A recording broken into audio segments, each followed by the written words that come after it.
नारद को कोई पतित नहीं कर सकता। नारद जैसा साधु साधुओं को सावधान करने के लिए लीला करता है कि जब मेरे जैसे की फजियत हो सकती है तो सावधान रहिए कौशल जी महाराज। और लिखा हुआ है सावधानी हटी। इसलिए हमारे साधुओं की जो पंगत होती है ना, तो साधुओं की पंगत में कोतवाल होते हैं साधुओं में भी, तो वो खड़े होकर जोर जोर से नारे लगाते हैं बीच बीच में जब पंगत करते हैं, साधु सावधान, साधु सावधान। क्यों? बोले लड्डू कचौड़ी में मत अटक जाना, भजन के लिए आया है। सावधान, सावधानी हटी दुर्घटना घटी। अब यहां अपने थोड़ा हम लोग इस प्रसंग के बीच में आते हैं। अपराध नारद जी ने भी किया, अपराध हम सब से भी होता है, स्वाभाविक है। नारद जी बच गए, हम दंडित होते हैं। कारण क्या है? नारद जी में काम, क्रोध, लोभ तीनों दुर्गुण प्रबल हुए। काम भी प्रबल हुआ। अपनी दादी से शादी करने के लिए मचलने लगे नारद, क्योंकि लक्ष्मी जी तो इनकी उसमें दादी लगती हैं, नारद जी की रिश्ते में तो दादी लगती है ना। तो कोई छोटा सा बालक है, आई लव यू दादी, कैसा लगेगा? तो हंस जाएंगे लोग, जो बालक है। तो नारद तो बालक ही थे, उनको मालूम नहीं था किससे शादी कर ली किससे नहीं कर ली। काम प्रबल हुआ, क्रोध प्रबल हुआ, चूंकि शादी नहीं हुई तो भगवान को गालियां देने लग गए, शाप तक दे डाला। लोभ प्रबल हुआ कि सबसे ज्यादा सुंदर मैं ही दिखाई दूं, मेरी ही शादी हो। तीनों काम, क्रोध, लोभ तीनों प्रबल हुए। और जब तीनों प्रबल हो जाते हैं तो शास्त्र कहता है उसे सन्निपात का रोग हो जाया करता है। काम बात कफ लोभ अपारा, क्रोध पित्त नित छाती जारा, प्रीत करें जो तीनों भाई, उपजे सन्निपात दुखदाई। और सन्निपात का रोगी बड़बड़ाता रहता है, कुछ न कुछ पागलों जैसा हो जाया करता है। बच क्यों गए इतने बड़े रोग के बाद भी? क्यों? काम की इच्छा हुई, शादी की इच्छा हुई, इधर उधर पार्क में घूमने नहीं गए, सीधे हर्षण मांगो सुंदरताई। भगवान से जाकर कहा आपन रूप देव प्रभु, शादी करना चाहता हूं। लोभ आया तो रूप भी मांगा कि आपन रूप देव प्रभु। और क्रोध भी आया तो गाली गलौज करने भी इधर उधर नहीं गए, सीधे भगवान के पास गए। और भगवान कहते अगर तू अपना शुभ और अपना अशुभ, अपना अच्छा और अपना बुरा अगर तू मुझे अर्पित कर देगा तो सब परिस्थिति में मैं तेरी रक्षा करूंगा, चिंता करने की जरूरत नहीं, मैं तेरी चिंता करूंगा। और कैसे करूंगा? बोले करूं सदा तीन के रखवारी, करूं सदा तीन के रखवारी, जिमी बालक राखही में तारी, जिमी बालक राखही में तारी। जो सब प्रकार से मेरे समर्पित हो जाता है, मैं उसकी कैसे रक्षा करता हूं? जैसे बालक की रक्षा महतारी करती है। शब्द देखिए आप गोस्वामी जी के, मां शब्द नहीं लिखा, माताजी शब्द नहीं लिखा, मम्मी शब्द नहीं लिखा, क्या लिखा है? महतारी। आपको मालूम है महतारी शब्द कैसे बना है? मेहतर से बना है। महतारी शब्द मेहतर से बना है। भगवान कहना चाहते समाज में जो काम मेहतर कर सकता है वो तेरे लिए मैं करूंगा, चिंता करते क्यों कर। और मां के अलावा और कोई करता नहीं। न चाची करती है, न ताई करती है, न बुआ करती है। बच्चे ने पोटी कर दी, चिल्लाती रहेगी, अरे आपके मुन्ना ने पोटी कर दी, मुन्ना ने पोटी कर दी, मुन्ना ने। धोएगी नहीं। ये काम केवल मां ही कर सकती है और कोई दूसरा नहीं कर सकता। बाप भी नहीं करेगा, मां ही करती। भगवान कहते तेरे सारे दुर्गुणों को धोने के लिए मैं मेहतर का काम, मेहतारी बनूंगा। और हुआ है। जिन्होंने कह दिया प्रभु हम आपके हैं, आप हमारे हो, हम दुनिया में किसी को नहीं जानते, भगवान कितने खतरे उठाकर उनकी रक्षा करते हैं। एक दो उदाहरण सुन लीजिए। महाभारत की घटना, युद्ध की घोषणा हो गई। कौरव पांडवों का। तो भगवान से सहायता लेने के लिए दुर्योधन द्वारका गया। भगवान सो रहे थे या सो रहे का नाटक कर रहे थे तो मालूम नहीं, मिलेंगे तो पूछेंगे, लेकिन पीताम्बर ओढ़कर सोने का नाटक जैसा था। तो दुर्योधन तो अहंकारी है, अपने को राजा मानता है, तो उधर सिरहाने की ओर एक सोफा पड़ा था, उस पर जाकर बैठ गया कि जगेंगे तब बात करेंगे। उसी दिन संयोग से थोड़ी देर बाद अर्जुन पहुंच गया। अब अर्जुन तो भक्त है और भक्त तो हमेशा भगवान के चरणों में बैठना पसंद करता है, तो चरणों की ओर अर्जुन बैठ गया। शास्त्र टिप्पणी करता है कि महाभारत के युद्ध का निर्णय तो उसी समय हो गया था जब अर्जुन भगवान के चरणों में जाकर बैठ गया। जो भगवान के चरणों में बैठ जाता है उसकी कभी हार नहीं होती। और वैसे भी नियम है, व्यक्ति जब सोने से जगता है तो सबसे पहले पैरों की ओर उसकी दृष्टि जाती है, जैसे उठाएगा चद्दर तो सामने ही दिखाई देगा। तो भगवान ने जब पीताम्बर हटाया जागे तो पहली दृष्टि अर्जुन के ऊपर पड़ी। अरे अर्जुन, पार्थ कब आए? बोले प्रभु अभी आया। कैसे आए? बोले प्रभु बस आशीर्वाद लेने आया था। पीछे से दुर्योधन बैठा था सिरहाने की ओर सोफे पर। भगवान मैं हूं, आया हूं और यहां से पहले आया हूं। अच्छा अच्छा, तुम भी आए हो? देखो भाई, तुम मेरे लिए दोनों एक से हो। मेरे पास एक तो मैं हूं खाली हाथ और एक मेरी नारायणी सेना है। ऐसा करो, एक सेना ले लो, एक मुझे ले लो। और अर्जुन पहले मांगेगा, क्योंकि बंटवारा जब होता है, चीजें दी जाती है तो पहले छोटे बच्चों को दिया जाता है, कोई भी खाने पीने की चीज होती है। तो अर्जुन छोटा है तो, और दूसरे मैंने पहली दृष्टि इस पर गई मेरी, तो इसलिए इसको पहला मांगने का अधिकार। अब दुर्योधन सोच रहा कि सेना न मांग ले, सेना न। अर्जुन ने कहा प्रभु मुझे आप चाहिए। भगवान ने कहा मैं युद्ध नहीं करूंगा, शस्त्र नहीं उठाऊंगा। बोले कुछ मत करना, मेरे पास बैठे तो रहोगे, मेरा तो इसी से कल्याण हो जाएगा। दुर्योधन तो ठाका मारकर हंसा, मूर्खों को मांगना भी नहीं आता। विनाश काले विपरीत बुद्धिया नचकैया का रास कराया जाएगा वहां युद्ध में। युद्ध में तो सेना चाहिए। और वो नारायणी सेना लेकर दुर्योधन चला गया। टिप्पणी फिर आती है शास्त्र में कि उसी समय अर्जुन ने युद्ध को जीत लिया था जिस समय अर्जुन ने कृष्ण को मांग लिया था।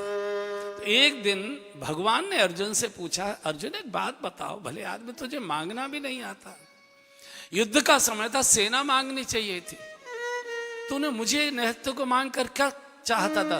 तू युद्ध नहीं जीतना चाहता था क्या? अर्जुन ने कहा गोविंद मैं युद्ध हारने को तैयार हूं, पर हरि को छोड़ने को तैयार नहीं हूं, हरि को हारने को तैयार नहीं। मुझे हरि चाहिए, युद्ध की जीत नहीं चाहिए। और जिसको हरि मिल जाते उसकी कभी हार होती ही नहीं। हम तुम्हारे थे प्रभु जी, हम तुम्हारे हैं, हम तुम्हारे ही रहेंगे ओ मेरे भगवान। हम तुम्हारे थे प्रभु जी, हम तुम्हारे हैं, हम तुम्हारे ही रहेंगे ओ मेरे भगवान। तुम हमारे थे प्रभु जी, तुम हमारे हो, तुम हमारे ही रहोगे ओ मेरे भगवान। तुम हमारे थे प्रभु जी, तुम हमारे हो,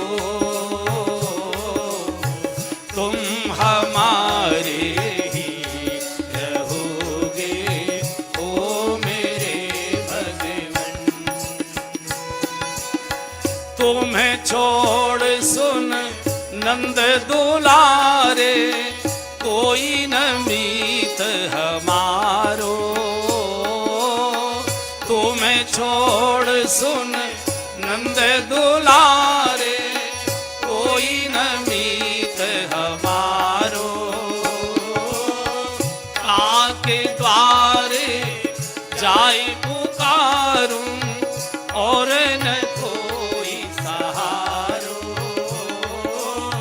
काके द्वारे जाई पुकारूं और न कोई सहारो,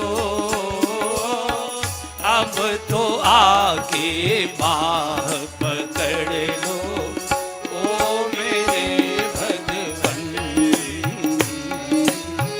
अब तो आके बाह पकड़ लो ओ मेरे भगवन,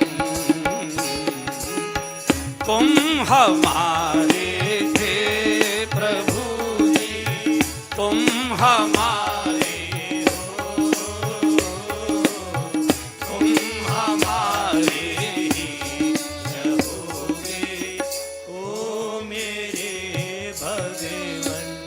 दो दो कौड़ी के लोगों को कह दे वो मेरे बड़े खास हैं, वो मेरे बड़े खास हैं, वो हमारे बड़े दोस्त हैं, सब धोखे वाले हैं, कोई किसी का नहीं है। एक भगवान ही है जो कभी धोखा नहीं देता है, जो हमेशा साथ देता है, साथ निभाता है। तो पांडवों ने उसी समय युद्ध जीत लिया कृष्ण को लेकर, और जब भगवान जिसके हो जाते हैं और जो ये कहता है प्रभु मैं आपका हूं, कितना भगवान ने युद्ध को अपने को नीचे गिराकर युद्ध जितवाया पांडवों का। जब दुर्योधन की सेना तहस नहस होने लगी तो ये भीष्म पितामह के पास गया। तो दादा आप लगता है आधे मन से युद्ध कर रहे हो, आप अंदर अंदर पांडवों से मिले हुए हो। बोले तू कैसे कहता है ये? बोले मेरी सेना की आपके रहते इतनी दुर्दशा हो रही है। बोले जा, कल का सूर्यास्त तब होगा जब रणांगण में अर्जुन की लाश गिर जाएगी। अब भीष्म की प्रतिज्ञा, चंद्र टरे सूरज टरे टरे जगत व्यवहार, भीष्म की प्रतिज्ञा तो झूठी हो नहीं सकती। और कौरवों में नगाड़े बजा दिए, पांडव तो शोक में डूब गए, मसाले बंद, भोजनालय बंद। जब अर्जुन ही नहीं रहा तो युद्ध का अर्थ क्या होता है? लड़ेगा कौन? सबसे ज्यादा चिंतित होते हुए द्वारकानाथ भगवान कृष्ण, भगवान ने सोचा कि देखो तो सही इस समय अर्जुन क्या कर रहा होगा, जिसको कल मरना है वो क्या कर रहा होगा। तो धीरे से टेंट खोल कर देखा तो खर्राट लेकर सो रहा था। भगवान ने कहा भाई कमाल का सुबक्कड़ है, जिसको कल मरना है वो चैन से सो रहा है और मेरी हालत बिगड़ रही है। तो भगवान ने कहा, ए पार्थ, ए अर्जुन जागो, बड़बड़ा खोड़। अरे गोविंद अभी आप सोए नहीं, तू सोने की बात कर रहा है, मेरी हालत देख क्या हो रही है, तुझे नींद कैसे? अरे रात बहुत थक गया था, बहुत गहरी नींद आ रही थी, क्यों जगा दिए? ये बावलों की सी बातें मत कर, ये बता तूने भीष्म प्रतिज्ञा सुनी कि नहीं सुनी? बोले हाँ सुनी। तो तुझे ये नहीं मालूम भीष्म दादा की प्रतिज्ञा झूठी नहीं हो सकती? बोले ये भी मालूम है कि उनकी प्रतिज्ञा पूर्ण होती है। तो तुझे ये नहीं मालूम कल तेरी मौत होने वाली है? बोले ये भी मालूम है कि कल मेरी मौत होने वाली है। तो भगवान का भले आदमी, भीष्म की प्रतिज्ञा झूठी नहीं हो सकती और कल तेरी मौत होने वाली है, इतना जानने के बाद तुझे इतनी गहरी नींद कैसे आ रही है? तू इतना निश्चिंत होकर सो कैसे रहा है? मेरी हालत देख, पसीना पहुंचते पहुंचते पीतांबर निचोड़ना पड़ रहा है।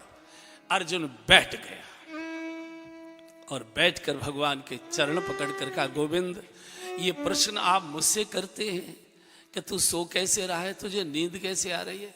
अरे जब मुझे ये मालूम है कि मुझे बचाने वाला बेचैन होकर जाग रहा है तो मुझे जागने की जरूरत क्या पड़ेगी, मैं तो चैन से सो सोवे सुख तुलसी भरोसे सीताराम, काहू के बल भजन है और काहू के आचार, व्यास भरोसे कुंवर के भैया सोवत पाव पसार। आपने छोटे बच्चों को सोते देखा होगा, दोनों हाथ खोल देता है, दोनों पैर खोल देता है, सीधा ऐसे सोता है। चिंता करे माता पिता करे, कर्जा चुकाए माता पिता, बच्चे को तो जो मन करता है वही खिलौना खरीदवा लेता है। तो जो भगवान के समर्पित हो गए, भगवान उनके लिए करो सदा तिनके रखवारी, जिम्मे बालक राखे महतारी। लगभग युद्ध समाप्ति पर आ गया। दुर्योधन जाकर रोया है भीष्म दादा के पास, बोले दादा युद्ध तो हम हार गए लेकिन मैं मरना नहीं चाहता, मुझे बचा लीजिए। तो भीष्म दादा ने कहा ठीक है, पत्नी को कल सायंकाल भेजना, मैं जब संध्या करूं तो संध्या के समय भेजना, मैं उसे आशीर्वाद दे दूंगा, फिर 1000 अर्जुन भी तेरा कुछ नहीं बिगाड़ पाएंगे। ये भी बात भगवान कृष्ण के पास तक पहुंच गई कि भीष्म दादा दुर्योधन की पत्नी को सौभाग्यवती भव का आशीर्वाद देने वाले। अब तो घबरा गए। भगवान दौड़कर द्रौपदी के शिविर में गए। द्रौपदी जल्दी चलो। कहाँ? बोले भीष्म दादा के शिविर में चलना है। क्यों? बोले अगर दादा ने कहा है दुर्योधन की पत्नी को कि मुझे प्रणाम करेगी, मैं सौभाग्यवती का आशीर्वाद दे दूं, और अगर भीष्म दादा का आशीर्वाद दुर्योधन की पत्नी को मिल गया, फिर 1000 अर्जुन भी उसका कुछ नहीं बिगाड़ पाएंगे। मैं भी तेरे खुले हुए केश नहीं बंधवा पाऊंगा, जो मेरी प्रतिज्ञा। क्या करूं? बोले मेरे साथ चल। कहां? बोले भीष्म दादा के शिविर। अरे महाराज कैसी बात, दुश्मन का शिविर, चप्पे चप्पे पर पहरा। बोले इसकी चिंता तू मत कर। और भगवान खतरा उठाकर ले आए द्रौपदी को। भीष्म टेंट में बैठे, संध्या का समय था, साई का। अंदर प्रवेश करा दे, बाहर सैंडल उतार गई थी वो अपने। भगवान ने सोचा इसी समय कोई कौरव कुल का आ गया और पता लगा ये तो सैंडल द्रौपदी के हैं, तो मुश्किल हो जाएगी। तो भगवान ने सैंडल उठाए, बगल में पीताम्बर में लपेटे, बगल में लगाए, और एक पीपल का पेड़ था वहाँ, बहुत दिनों तक रहा उस मैदान में, उसके 8 में छुप गए। और भगवान ने कह दिया था 5 बार प्रणाम करना, तब अपना परिचय देना। 5 बार प्रवेश करके भीष्म ने ओम शांति शांति शाह, तीसरी बार में शाही बोल पाए थे। द्रौपदी ने माथा टेक दिया। दादा श्री चरणों में प्रणाम करती हूँ, बेटी सौभाग्यवती भव। दादा को मालूम था कि दुर्योधन की पत्नी आई होगी, आंखें नहीं खुली, इसलिए दूसरी बार माथा टेका। दादा श्री चरणों में प्रणाम कर। अरे बोल तो दिया सौभाग्यवती रहो। इसलिए तीसरी बार जब कहा तो अरे भाई कितनी बार बनवाओगी सौभाग्यवती भव। इसलिए चौथी बार का दादा श्री चरणों में प्रणाम कर। अरे भाई बोलते बोलते थक गए सौभाग्यवती। इसलिए 5वीं बार जब कहा दादा श्री चरणों में प्रणाम करती हूँ, केवल सौभाग्य शब्द बोल पाए थे। भीष्म दादा का माथा ठनक गया कि दुर्योधन की पत्नी तो एक बार भी मुश्किल से करती, वो तो इतनी अहंकारणी है, ये 5 बार प्रणाम करने वाला कौन आ गया? हो न हो ये पांचाली हो सकती है। अभी आंख नहीं खोली भीष्म ने, नेत्र बंद है। बोले बेटी परिचय दो, कौन हो? माथा टेक कर का दादा आपकी कुलवधू द्रौपदी आपके चरणों में प्रणाम करती है। भीष्म अपना सिर पीटने लगे, सिर को धरती पर पटकने लगे। द्रौपदी तूने क्या कर दिया? ये युद्ध का निर्णय तो तूने कर दिया, जो होना था सो हो गया, ये बता तू यहां तक आई कैसे? बोले भगवान द्वारकानाथ लेकर आए। कौन? गोविंद। हाँ। और गोविंद गोविंद पुकारते जब भीष्म टेंट के बाहर आए, भगवान पीपल की आट में छुपे हुए थे, एकदम भगवान को प्रकट होना पड़ा था। और जैसे ही धरती पर गिरे हैं भीष्म भगवान के चरणों में साष्टांग प्रणाम करने के लिए, और भगवान ने अपने दोनों हाथ कंधा पकड़कर उठाने के लिए जैसे ही बढ़ाए, तो जो बगल में द्रौपदी के सैंडल लगे थे भीष्म के सिर पर जाकर गिरे, और उन सैंडलों को अपने सिर पर रखकर भीष्म इतना रोए। ऐसा भी किसी को दुनिया में भगवान मिल सकता है कि भक्त के चप्पलें उठा उठाए घूम रहा है? हमारे नागपुर के एक सज्जन है, उन्होंने बहुत अच्छा गीत लिखा है, एक बार गा लीजिए। कोई घनश्याम सा नहीं देखा, सब गाइए। कोई घनश्याम सा नहीं देखा, जो भी देखा वो बेवफा देखा, जो भी दे भाव से गाई वो बेवफा देखा। कोई घनश्याम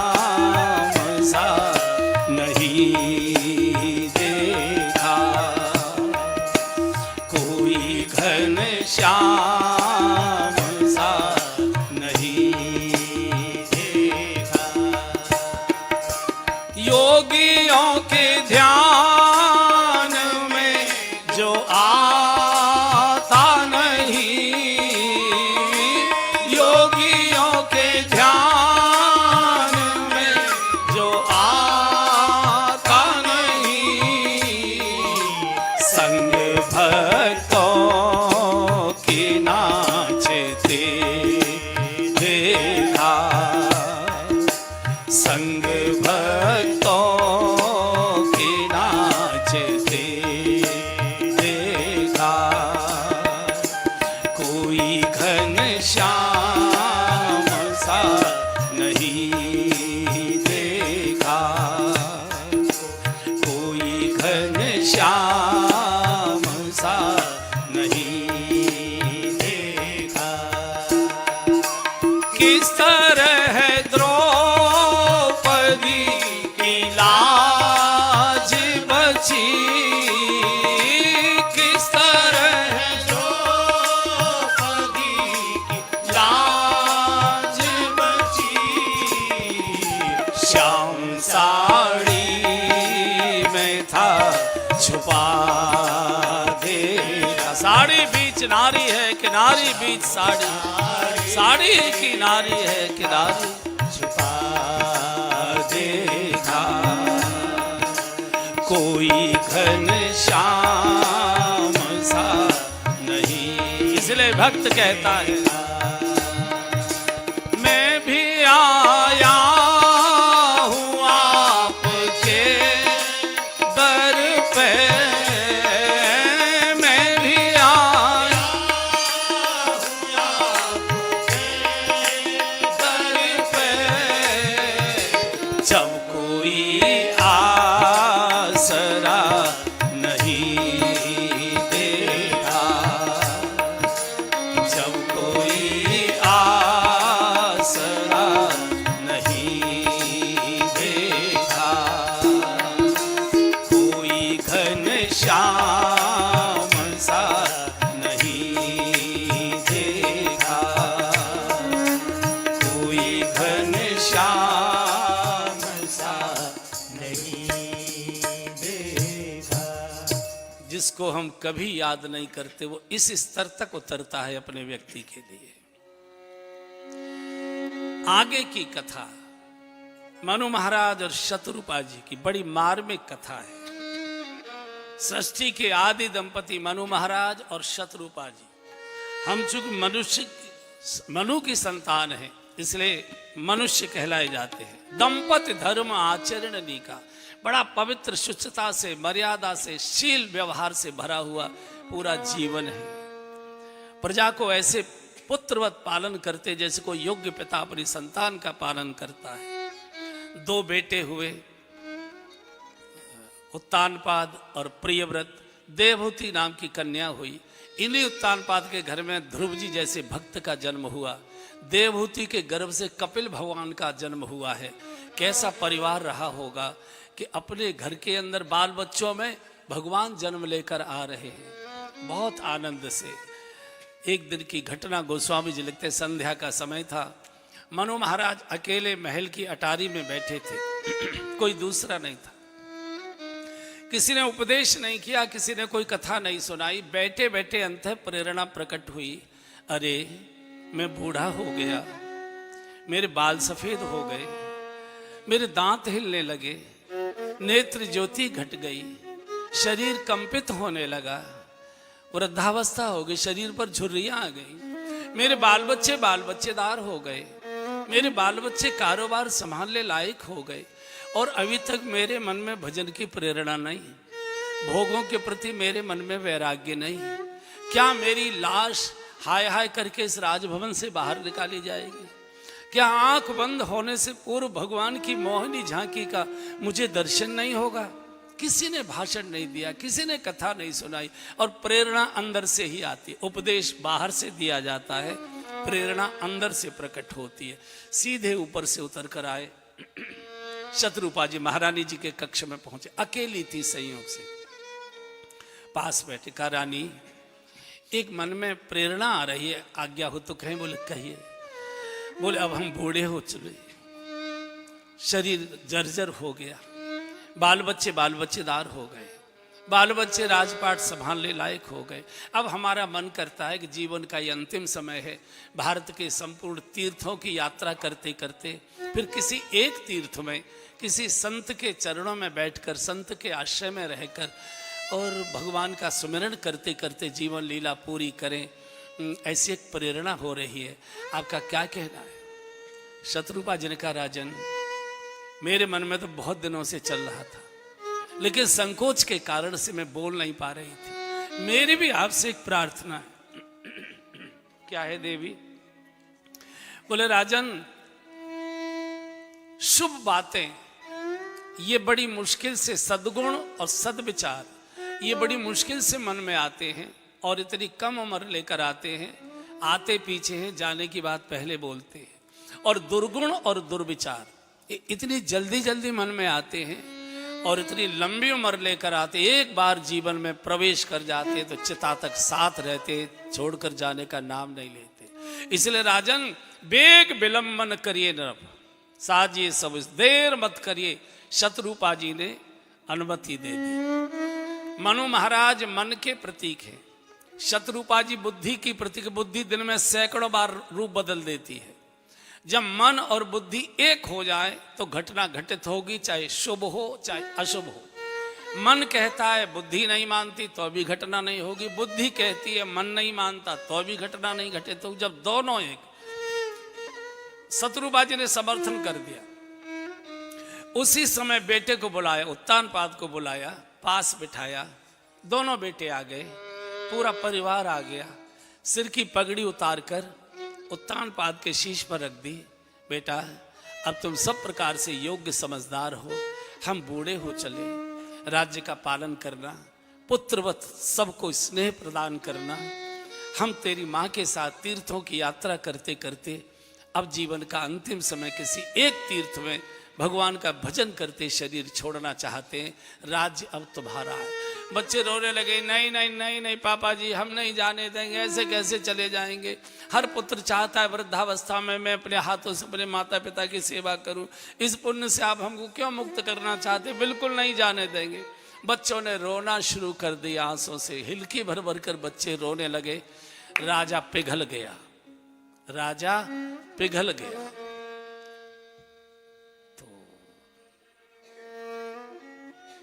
पिघलना चाहिए थे शत्रुपा जी को।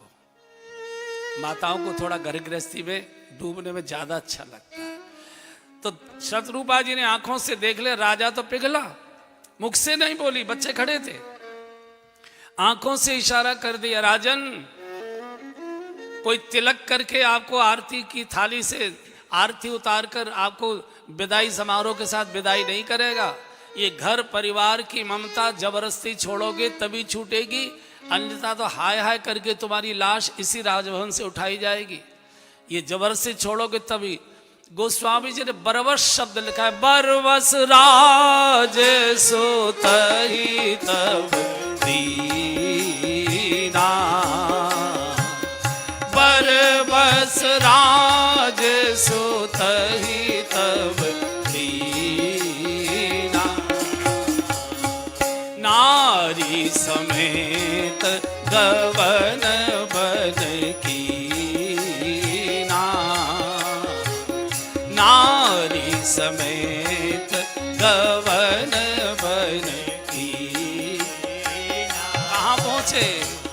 तीरथ वरने मिश विख्याता, तीर सब गाइए, मिश विख्यात अति पुनीत साधक सिद्धिदाता, अति पुनीत साधक सिद्धिदाता। ए पहुँचे जाई धेनुमति तीरा, पहुँचे जाई धेनुमति तीरा। हर्षि नहाने निर्मल धीरा, हर्षि नहाने निर्मल धीरा। पर बस घर परिवार की ममता छोड़ दी। व्यक्ति सोचता ही रहता है, इसकी शादी हो जाए तब चलेंगे, इस बहू के बच्चा हो जाए तब चलेंगे, जरा बच्चा भी समर्थ हो जाए तब चलेंगे, बच्चे की भी बहू का मुंह देखे तब चलेंगे। और अंत में उसी घर से खींच खींच के बाहर निकाली जाती है लाश। मनु महाराज जब एक समय कब छोड़े, जब हमारे घर में बेटे के यहाँ बच्चे का जन्म हो जाए और उधर बिटिया के यहाँ बच्चे का जन्म हो जाए, माता पिता को भीतर से बाहर आ जाना चाहिए। आज का युग घर छोड़कर वन में रहने का नहीं है। एक तो वन स्वतंत्र नहीं है, वन वन विभाग के अधीन है, आप रह नहीं सकते। माफिया तो रह सकते हैं लेकिन भक्त नहीं रह सकता उसमें। पहले वन स्वतंत्र होते थे और वन में रहने वाले ऋषि मुनियों की चिंता उस राज्य का राजा करता था जो जिस राज्य में वन हुआ करता था। आज नहीं है। इसलिए घर छोड़कर न वन जाने की जरूरत है, न घर छोड़कर तीर्थों में स्थायी निवास बनाने की जरूरत है। तीर्थ की यात्रा करो, तीर्थ का प्रवास करो, जाइए कहीं भी जहां आपको अच्छा लगता है। वृंदावन आइए, काशी जाइए, अयोध्या जाइए, नैमिष, कहीं भी जाइए। 5 दिन, 15 दिन, 20 दिन तीर्थ में निवास करिए, साधारण भोजन करिए, जितना हो सकता। जो घर में पूजा पाठ नहीं हो पा रहा था किलबिल के कारण, वहाँ उस अनुष्ठान को पूरा करिए। किसी संत के चरणों में बैठकर हरि चर्चा सुनिए, अपनी शंकाओं का समाधान करिए, संयम का जीवन जियो, फिर घर में चले आओ। फिर महीना 2 महीने घर में रहिए, फिर जब किलबिल शुरू हो जाए फिर 15, 10, 20 दिन के लिए चले जाइए। ये क्रम बनाए रखना चाहिए। घर छोड़कर तीर्थ में जाने की अब आवश्यकता नहीं, मैं इसका विरोधी हूं। घर को तीर्थ बनाइए, घर को वृंदावन बनाइए, घर में भक्ति की सुगंध पैदा करिए। तीर्थों में भी भगवान मिलेंगे ये जरूरी नहीं। तीर्थों में भगवान नहीं मिलते, भगवत प्राप्ति के साधन मिलते हैं। साधु के पास मार्ग मिलता है, मंत्र मिलता है, विधि मिलती है।